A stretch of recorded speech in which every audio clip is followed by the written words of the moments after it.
ઉદાહરણ 2.7 પ્રતિક્રિયા સમય રિએક્શન ટાઈમ જેને કહીએ.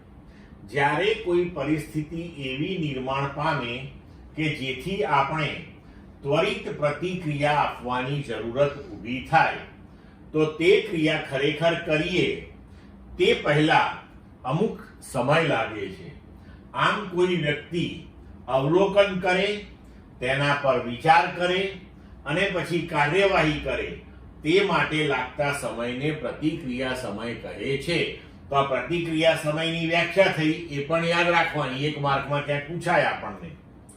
ઉદાહરણ તરીકે કોઈ એક વ્યક્તિ કાર ચલાવી રહ્યો છે અને અચાનક એક છોકરો રસ્તા પર આવી જાય છે, ત્યારે કારને બ્રેક લગાડ્યા પહેલા જે સમય વીતેલો છે તેને રિએક્શન ટાઈમ કહે છે.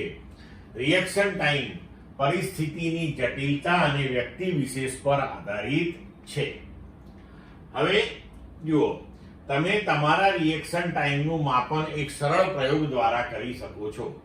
તમારા મિત્રને એક ફૂટપટ્ટી આપો અને તેને કહો કે તે ફૂટપટ્ટી તમારા અંગૂઠા અને બાકીની 4 આંગળીઓ વચ્ચેની જગ્યામાંથી આકૃતિમાં દર્શાવ્યા મુજબ શિરોલંબ પડતી મૂકે.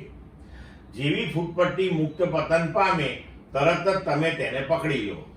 ફૂટપટ્ટી વડે કપાયેલ અંતર d માપો. એક વિશેષ ઉદાહરણમાં ધારો કે d બરાબર 21 સેન્ટીમીટર મળ્યું છે તો રિએક્શન સમયની ગણતરી કરો. એટલે આમાં શું કરવાનું તમારે કે તમારો મિત્ર આમ પકડી રાખે ફૂટપટ્ટી, આવી રીતે તમારે આ 2 આંગળીઓ આમ રાખવાની, અંગૂઠો અને આંગળી, બરોબર. ફૂટપટ્ટી તમારા અંગૂઠા અને આંગળીની વચ્ચે છે, તમારા મિત્રએ પકડી રાખ્યું છે, તમે જોઈ રહ્યા છો. હવે જેવો તમારો મિત્ર છોડે એવું તમારે ફૂટપટ્ટીને પકડી લેવાની.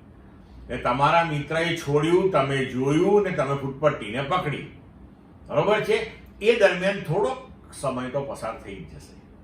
તો એ સમયગાળા દરમિયાન ફૂટપટ્ટી કંઈક અંતર કાપી લેશે. માનો કે કોઈ એક પ્રયોગમાં અંતર 21 સેન્ટીમીટર જેટલું છે. તો હવે જુઓ, માપપટ્ટી મુક્ત પતન કરેલે પ્રારંભિક વેગ 0, એ બરાબર -g અધો દિશામાં છે એટલે -9.8 મીટર પર સેકન્ડ સ્ક્વેર. તો t સમયમાં કાપેલું અંતર જો d હોય તો આપણે લખી શકીએ કે d બરાબર v0t plus half a. t ની જગ્યાએ આપણે tr લખ્યું કારણ કે રિએક્શન ટાઈમ લખ્યો છે આપણે, એટલે tr સ્ક્વેર. તો d બરાબર 0 વત્તા half minus g tr square. તો d બરાબર -હાફ g tr સ્ક્વેર. તો tr બરાબર √2d/g. અહીંયા ઋણ નિશાની આપણે એટલા માટે કાઢી છે કે d અંતર જે કપાયું છે એ પણ અધો દિશામાં છે, એટલે d ને પણ જો આપણે ઋણ લઈએ તો બંને બાજુથી ઋણ નિશાની નીકળી જાય. હવે 2d આપણે કોઈ એક પ્રયોગમાં કહ્યું કે 21 સેન્ટીમીટર જેટલું છે અને આ g નું મૂલ્ય મૂકીએ તો સમય આવશે 0.207 સેકન્ડ. એટલે કે રિએક્શન ટાઈમ લગભગ 2 સેકન્ડ જેવો આવ્યો. ક્લિયર મિત્રો?